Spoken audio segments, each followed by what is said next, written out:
라이아바. 이모들 먹을 거 없다. 여러분, 지금 이 GTX 편리하죠? 네! 파주 사람들이 제일 좋아하시더라고요.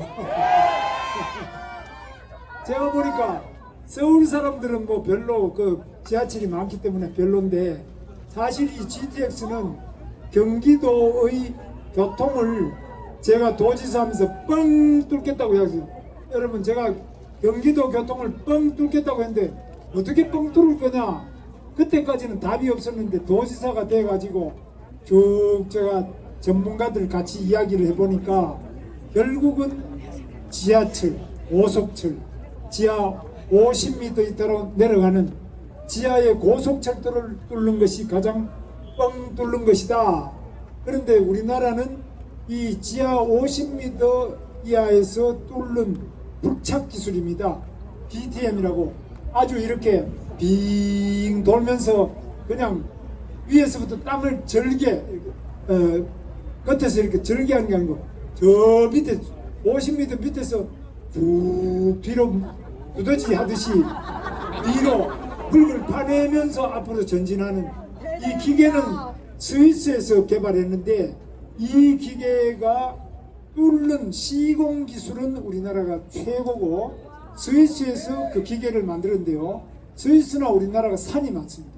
산이 많기 때문에 산이 많은 지형에서 이 터널을 뚫을 때 이 기계가 최고인데, 이거를 우리가 도입을 해서, 우리나라는 워낙 산이 많기 때문에 이 DTM 그 기술 자체가 아주 좋고요. 그 다음에 우리나라는 토목기술, 도시계획, 또 다리를 놓는 교각이라고 합니다. 다리 놓는 기술, 이런 부분뿐만 아니라 철도 중에서, 철도는 세 가지로 되어 있는데 하나는 차량 기술입니다. 차량은 180m 고속도로로 지하를 뚫고 나가는 그 고속철도 차량 기술이 현대에 있는 계열의 로템부터 시작해서 차량 기술이 세계적인 수준이고 우리 수출을 많이 합니다. 그 다음에 두 번째로는 궤도, 밑에 철로가 이음새가 많으면 들그덩들그덩하고 이래서 승차감이 나쁩니다. 그런데 이걸 쭉 이으면서도 여름이나 겨울이나 이게 늘어나지 않고, 만약 여름에 이렇게 날씨가 더울 때 늘어나 버리면은 궤도가 굽어가지고 이 차량이 이탈합니다. 궤도에서 이탈하면서 사고가 납니다. 그 다음에 세 번째가 신호기술인데요, 고속철도로 달리기 때문에 앞에 보기 전에 미리 어디 무슨 지장물이 나타난다는 걸 알아야 됩니다. 이 신호기술 세 개가 중요한 기술인데, 이 세 부분에서 모두 우리나라가 세계적인 최고의 기술 수준에 올라와 있습니다. 박수 한번 해주세요.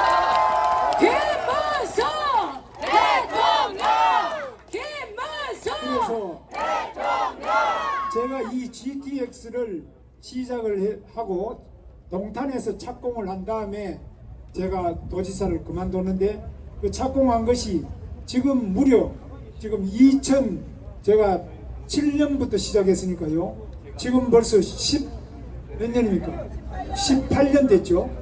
이렇게 18년이나 걸렸는데 이제 겨우 여기까지 운전까지는 왔는데, 아직까지는 서울역에서 삼성역을 거쳐서 수서까지 이렇게 연결되게 되어 있는데, 요 구간 정거장 삼성역 하나가 완성이 안 됐습니다. 그래서 역 하나를 해야 되는데, 이게 왜 늦어졌느냐, 그게 바로 지금 코엑스 앞에 보면은 한전부지가 있습니다. 이 한전부지에 거기 밑에 그 코엑스 밑에 한전부지 거기에 역이 있는데, 이 역은 우리나라 최고의 환승역입니다. 그러니까 환승역이라고 하는 거는 위로는 제일 밑에 50m 지하철이 GTX 지나가고, 그 위로는 또 지하철 9호선부터 2호선, 그 다음에 그 위로 버스 정거장, 택시 정거장, 택시 환승, 이래서 수직적으로 환승역을 만들고 나머지 쇼핑센터 같은 거 이런 걸 쫙 배치를 합니다. 그래서 이 공사가 어렵기도 하지만 서울시장하고, 그때 서울시장이 박원순 시장이 있을 때 이 서울시장은 이렇게 개발하는 걸 전부 삽질한다고요. 삽질하면 안 된다. 가능하면 삽질하지만 그냥 두자는 주잖아요. 그걸 이제 극단적인 환경주의자들인데, 이렇게 지나치게 뭘 개발하지 못하게 하고 땅 못 파게 하고 공사 못하게 하고 이런 것은 환경하고 사실 관계가 없습니다. 그런데 그런 잘못된 생각에 빠져가지고 그동안에 도장을 안 찍어주고 계속 변경하라 이래서 늦어진 겁니다. 그래서 지금 삼성역 하나 때문에 그런 수직 환승 시설을 하는데 이 GTX A 노선 중에 최대입니다. 거기가 삼성역이 승하차 인원이 많고 복잡하기 때문에 이것 때문에 지금 늦어져 가지고 앞으로 한 3년 더 걸린다 그러는데 이걸 제가 최대한 빨리 당기겠습니다. 김문수 대통령! 김문수 대통령! 그 다음에 여러분들 이용해 보시면 아시겠습니다만은 교통이 복지죠? 파주 시민 여러분 아시죠? 서울역까지 가는데 1시간에 가는 거하고 지금 22분 만에 도착하는 거하고 그럼 나머지 한 30분은 그냥 생활에 그만큼 좋잖아. 왕복하면은 1시간은 하루에 버는 거 아니에요? 그리고 1시간 벌면 돈으로 따지면 말할 수가 없잖아요. 그래서 이렇게 교통이 복지다 맞죠? 바로 여러분의 복지 수준을 높이는 GTX를 더 빨리 더 안전하고 더 쾌적하면서도 값싸게 반드시 완성하겠습니다. 여러분 김문수 대통령! 김문수 그런데 이게 또 전번에 제가 이 파주로 오니까 자기 그 아파트 옆으로 그 GTX 노선이 지나가는데 아파트가 흔들리고 이러지 않느냐. 괜찮죠? 걱정하시는 건 알아요. 왜? 밑에 파면 뭐 두더지가 밑에 파고 들어가면 싱크홀이 일어난다든지 진동이 생긴다든지 뭐 공사하면 여러 가지 문제가 있지 않느냐 그런 우려하시는 건 아는데 아무 문제가 없죠? 우리나라요 교통 기술, 이 굴착 기술, 이 철도 기술 이런 것들이 엄청나게 발달되어 있습니다. 그래서 전 세계적으로도 우리나라 이 건축, 철도, 터널 기술, 뭐 모든 기술이 세계적인 최고 수준이니까 여러분 믿고 이 GTX가 빨리 될 수 있도록 박수 한번 크게 보내주세요. 김문수 대통령! 김문수. 그런데 대통령! 제가 GTX 할 때는 다 반대했어요. 그게 말이 되는 거냐? 지하에 많이 내려가서 땅을 그래 파재끼면 이 땅이 꺼져가지고 되느냐? 서울시에서도 다 반대했어요. 서울시도 그때도 시장이 우리 당이었는데도 불구하고 서울시 밑으로 지나가면 서울역 밑으로 지나가면은 서울시의 기존에 있는 건물이 금이 간다든지 또 그 내려앉으면 어떻게 하냐? 어떡 없죠? 어떡 없어요. 지하 50m 내려가면 전부 그 바위인데 화강암 바위가 있어가지고 아무 문제가 없어요. 튼튼해요. 그런데 그런 불신, 그 다음에 두 번째는 그 안에서 불 나면 어떻게 하냐? 불 나면 언제 나오냐? 예피가 되느냐? 또 그 다음에 세 번째, 그런 그 지하로 많이 내려가 있으면은 여러 가지로 물이 샌다든지 누수 같은 거 이런 것들도 있고 습기도 차고 있잖아요. 지금 습기 차는 거 여러분 못 봤죠? 없습니다. 그래서 너무 좋아요. 좋죠? 그렇죠. 그래서 전 세계에서 이 GTX 배우러 옵니다. 지금 철도 전문가, 교통 전문가, 도시계획 전문가가 대한민국이 어떻게 이런 거를 해서 하느냐. 그런데 우리나라에 이게 딱 적합해요. 다른 나라는 예를 들면 땅이 많은 데 같으면 구태여 지하로 팔 필요 없잖아요. 그 땅 위에다가 철도 놓으면 되는데. 그런데 우리는 이미 기왕의 도시가 인구 밀도 좁은데 세계적인 과밀 상태에서 기존의 많은 건물이 있는 상태에서 지하 외에는 가장 보상금 없이 값싸게 안전하게 이렇게 철도를 뚫을 수 있는 것은 우리 대한민국이 가장 필요하기 때문에 이런 발명을 해낸 겁니다. 이런 것은 제가 발명한 것이 아니고 저는 강력하게 주문하고 교통 전문가, 철도 전문가, 터널 전문가, 건설 전문가, 도시계획 전문가 이런 모든 전문가들이 모여서 거의 한 1년 이상 우리가 논의하고 또 건설회사하고 1년 이상 또 회의를 하고 근데 다들 서울은 수지가 맞겠다. 그래서 걱정하지 말고 하자. 이래 돼서 했는데, 그래도 또 이게 우리가 해도 경기도가 했는데 국토부에 가서 오케이 사인을 받아야 돼요. 왜? 우리 GTX는 서울로 들어가기 때문에 경기도에만 돌아다니면 제가 도장을 찍을 수도 있어요. 근데 서울로 들어가야 되기 때문에 두 개의 시도가 연결되어 있을 때는 국토부가 도장을 찍지 않으면은 이것도 안 돼요. 이거 막 복잡합니다. 제가 말씀드리면 하루 종일 말씀드려야 되는데, 그래서 또 한참 늦어졌어요. 국토부에서도 그거는 말이 되느냐? 그 지하철은 좋은데 그 밑으로 파가지고 괜찮냐? 반대가 어마어마하게 많았어요. 그래서 제가 여기 오신 기자분들을 모셨어요.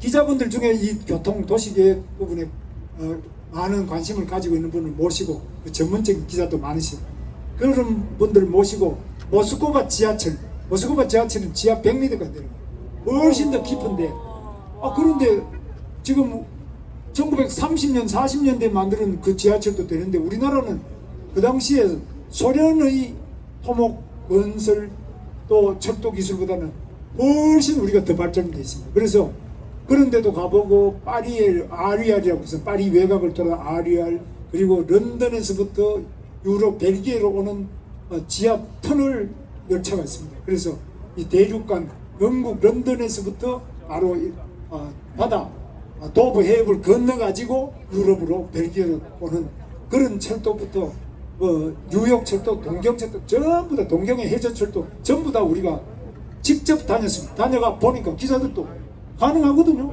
그러니까 기자들도 이제는 그 잘못된 이야기는 그게 아니다고 써줬습니다. 기자분들한테도 박수 한번 해주세요. 여러분, 가짜 뉴스는 해롭지만은 이렇게 허황한 유언비어나 말이 안 되는 불신, 이런 여러 가지 걱정, 이런 것들은 정확하게 언론이 보도해주면은 그게 다 해결이 됩니다. 그래서 이 민주주의 아래서는 기자들의 역할이 굉장히 중요해요. 기자들이 제대로 올바른 보도를 해줘야만 유언비어도 없어지고 우리나라가 보다 더 빠른 시간 내에 올바른 방향으로 발전할 수 있습니다. 맞죠? 네! 자, 그런데 지금 어떤 후보는 안에 방탄 조끼를 입었다면, 저는 이거 뭐 갖다 벗어 보여주는 거 조끼 없는 것 같죠? 저는 조끼 없어요.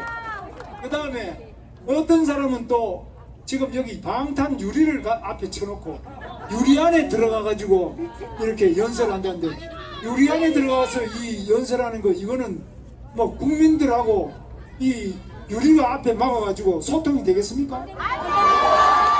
가뜩이나 더운데 얼마나 고생이 많습니까? 저는 그렇게 더운데 조끼 입고 또 방탄 유리 안에 들어가서 그렇게 뭐 유시하는 이런 것보다야 차라리 감옥에 가서 앉아 있는 게 안 좋겠나. 김문수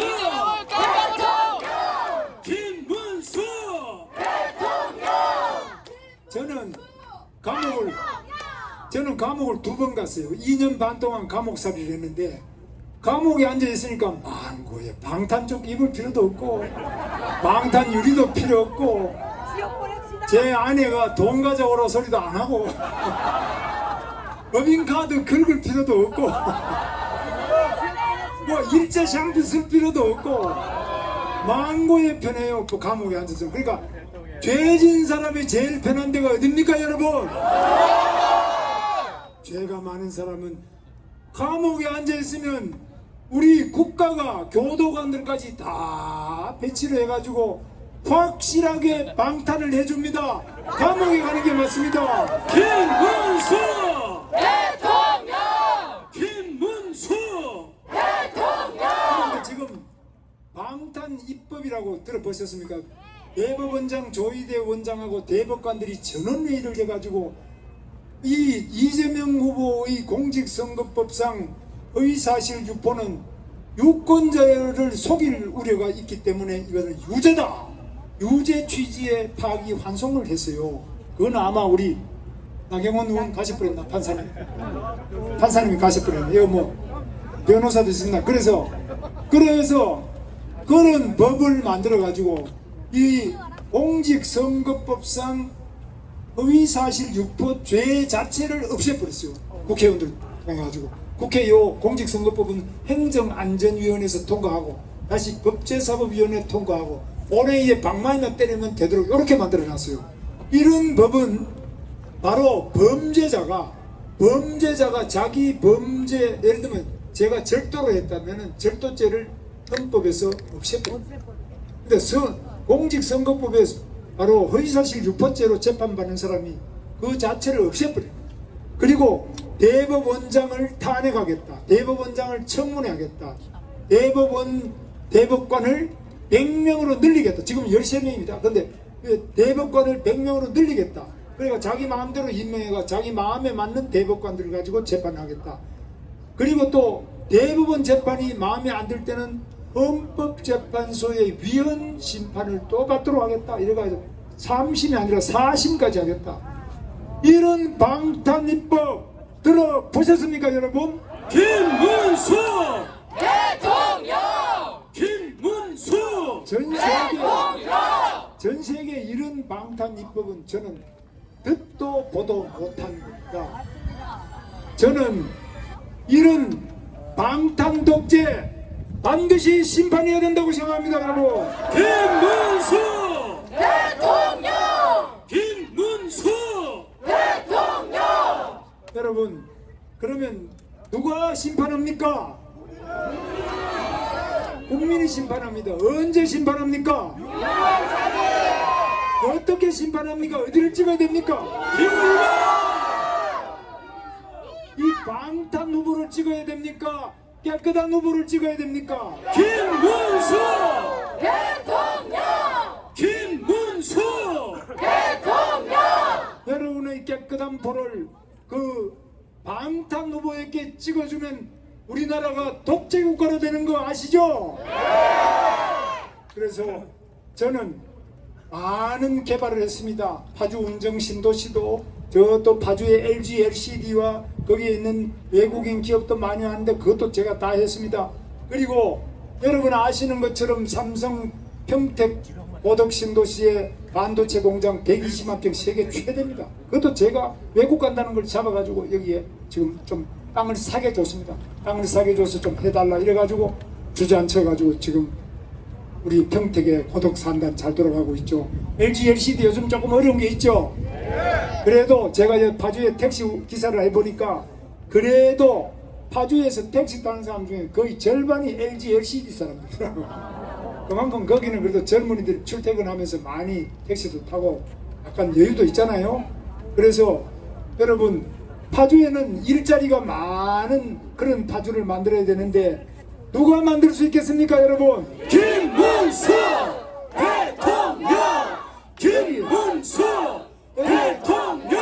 여기에 보면 아울렛도 많이 있고 좋은 백화점 아울렛이 많이 들어있는데 저는 경기도지사라면서 경기도는 땅이 넓고 또 교통이 좋은 데이기 때문에 서울 사람들이 야외에 나오면서 이런 쇼핑을 하고 여기 와서 영화도 보고 또 파주 출판단지처럼 저렇게 좋은 문화 단지가 있고 이런 게 좋다. 그래서 저런 부분을 적극적으로 지원하고 많은 그 해외에 있는 그 신세계 스타필드부터 시작해가지고 신세계 백화점, 첼시 아울렛 이런 것들 전부 유치를 해서 경기도 곳곳에 했는데 파주도 지금 그런 면에서 쇼핑하기 아주 좋은 데죠. 해외 다른 지역에서도 서울 사람들도 이 파주까지 쇼핑하러 오죠. 또 판문점도 여러분 아시다시피 판문점, 임진강 이거 지금 제가 임진강에서도 우리 임진강에 수영대회도 여러 가지 제가 임진강 안에서 수영도 좀 했어요. 그래서 정말 우리가 통일을 염원하는 임진강 또 여기 우리 바로 파주의 모든 그 북한을 바라보고 있는 JSA 이런 것들 전부 다 관광을 더 활발하게 할 수 있도록 미군기지 저 우리 임진강 넘어 있는 거기도 우리 경기도가 일부 인수를 해가지고 여기 숙박을 하면서 젊은이들이 통일에 대한 꿈도 키우고 또 공부도 하고 이렇게 할 수 있도록 그렇게 만들었습니다. 여러분 여러 가지로 우리 파주는 정말 너무너무 좋은 곳입니다. 뭐 장당콩만 좋은 것이 아니라 또 파주 인삼만 좋은 것이 아니라 정말 이렇게 항상 통일을 바라보면서 항상 북한의 깜깜한 어둠을 바라보면서 자유의 소중함을 누구보다 잘 아는 파주 시민 여러분, 우리 대한민국을 지키려면 한미 동맹을 튼튼하게 해야 되겠죠? 미군 기지가 지금 다 떠났습니다. 그러나 이 미군 기지를 이용을 해가지고 우리 파주를 더 평화의 도시, 그리고 더 일자리 많은 도시, 더 멋있는 도시, 살기 좋은 도시로 계속 만들어 나가야 되겠죠? 그러려면 평화가 제일 중요한데, 우리나라가 미군이 없으면은 바로 지금 전쟁이 일어납니다. 1949년에 우리나라에 있던 미군이 철수했어요. 그리고 1950년 1년이 안 돼가 바로 6.25가 일어났어요. 지금은 미군이 주둔하고 있기 때문에 우리가 거의 75년간 전쟁이 없이 평화가 유지되고 있습니다. 만약 미군이 철수하면 북한이 또 원자폭탄도 가졌겠다. 자기들 여러가지 적화 야욕을 가지고 전쟁이 언제 일어날지 모릅니다. 중국도 지금 서해에 무슨 구조물을 만들고 이러는데, 중국도 호시탐탐 자기들은 여러가지 서해 공정, 동북 공정, 이렇게 김치도 자기 것이다, 이런 식으로 하고 있습니다. 그래서 중국도 지금 우리나라를 얕보지 못하는 것은 미군이 여기 주둔하고 한미 동맹이 튼튼할 때라야 중국이 우리를 깔보지 못하겠죠. 우리 한미 동맹을 튼튼하게 할 수 있는 대통령 누굽니까? 김문수! 대통령! 김문수! 트럼프가 지금 관세 많이 내라 그런데, 관세도 제가 당선되면 바로 트럼프를 만나서 이 관세도요, 우리나라는 미국에게는 없어서는 안 될 나라입니다. 여러분 조선에서 보셨지만 미국은 배를 만드는 능력이 거의 없어졌어요. 우리나라는 세계 최고의 조선 설계 능력을 가진 나라입니다. 맞습니다. 다른 용접하고 이런 거는 중국도 하지만 가장 좋은 배를 가장 잘 설계할 수 있는 나라는 대한민국입니다. 그래서 지금 우리 저 거제에 있는 하나 오션이 바로 필라델피아에 가서 미국 해군기지에 정비도 해주고 배도 만들고, 그리고 자동차도 지금 우리나라가 미국 GM이나 이런 걸 능가하고 추월하고 있습니다. 그리고 지금 비행기도 우리나라가 T-50 고등훈련기 이런 것들은 미국에 수출을 많이 하고 있습니다. 그리고 KF-21이라든지 수리온 헬기, 이 비행기 이런 것도 우리가 세계적으로 굉장히 빠른 속도로 발전해 나가고 있습니다. 반도체는 말할 필요도 없고, 이 파주에 있는 LG LCD 가전제품, TV, 냉장고 이런 거는 말할 필요가 없습니다. 그래서 지금 미국으로 볼 때는 우리나라의 지정학적 위치가 중국하고 바로 마주보고 있는데, 미국과 중국이 서로 패권 경쟁을 하는데 거기에 가장 중요한 핵심적인 최전방에 굳건히 자리 잡고 있는 나라가 대한민국 맞죠? 맞습니다. 우리 조국 이 대한민국의 땅은 위험한 것 같지만은 세계적으로 가장 중요한 자유의 최전쟁기지 맞죠? 맞습니다. 나머지는 다 공산당이 많고 아직까지는 많이 낙후되어 있어요. 그러나 우리는 이 태평양에서 가장 발전되고, 여기 보니까 육사 구국 동지에도 오시고 또 뭐 해병대도 오시고 또 육군 3사관학교도 오시고 또 많이 오셨네요. 그래서 우리나라가 K방산만이 아니라 모든 산업과 지정학적 위치로 미국에게는 없어서 안 될 나라 맞죠? 제가 트럼프 대통령한테 이야기할 겁니다. 이 관세 30%, 25% 이게 중요한 게 아니다. 그리고 미군이 대한민국에 주둔하는 것은 대한민국에도 좋지만 당신네 나라에게 얼마나 중요하냐. 평택에 있는 미군기지 파주하고 또 달라요. 엄청 크고 잘 지어놨어요. 한번 가보세요. 그럼 800만 평이 넘어요. 여 운정 신도시보다 더 커요. 어마어마하게 지어놨어요. 그러면 이렇게 좋은 이 땅에, 그리고 비행장도 지금 우리 송탄 오산 비행장이라고 그러죠. 미군 700 사령부가 여기 있어요. 그래서 우리나라는 모든 면에서 미국에는 없어서는 안 될 핵심적인 동맹이고, 중국을 향해서는 최전방에 있는 가장 중요한 최고의 첨단 기술과 제조 능력과 가장 강력한 우리 애국심을 가지고 또 미국에 대해서 동맹을 항상 감사하게 생각하는 믿을 만한 미국의 친구 바로 대한민국 맞죠? 여기다가 뭐 세금 좀 더 내라든지 뭐 이런 게 중요한 게 아니다. 저는 그 이야기를 솔직하게 트럼프 대통령한테 하겠습니다. 그래서 제가 며칠 전에 미국 대사 조셉 윤이라고 있습니다. 미국 대사가 점심 먹자 그래서 점심 먹었고, 그저께는 제가 가서 주한 미국 상공회의소가 있습니다. 여기 한 150개 이상의 회사가 와 있는데 GE부터 여러 GM 여러 가지 있는데, 그런 미국의 상공회의소 회장과 회원들 한 150여 명하고 같이 제가 대담도 하고 점심도 먹고 같이 해서 하는데, 제가 늘 이야기를 합니다. 대한민국은 미국에게 하나의 나라가 아니라 미국에게 너무너무 소중하고 우리처럼 뭐 믿을 수 있고 우리처럼 높은 기술 수준과 뜨거운 한미 동맹의 그 굳건한 우호 정신, 이런 친구로서 신뢰를 가진 나라가 없다, 이런 이야기를 제가 항상 하는데 다들 맞다 이래요. 여러분 맞죠? 자, 한번 제가 외치겠습니다. 박정희 대통령이 한 말씀입니다. 하면 된다, 할 수 있다, 해보자. 그리고 이승만 대통령은 뭉치자, 이기자. 아시죠? 제가 하겠습니다. 하면 된다, 할 수 있다, 해보자, 뭉치자, 뭉치자 이기자. 이기자. 감사합니다.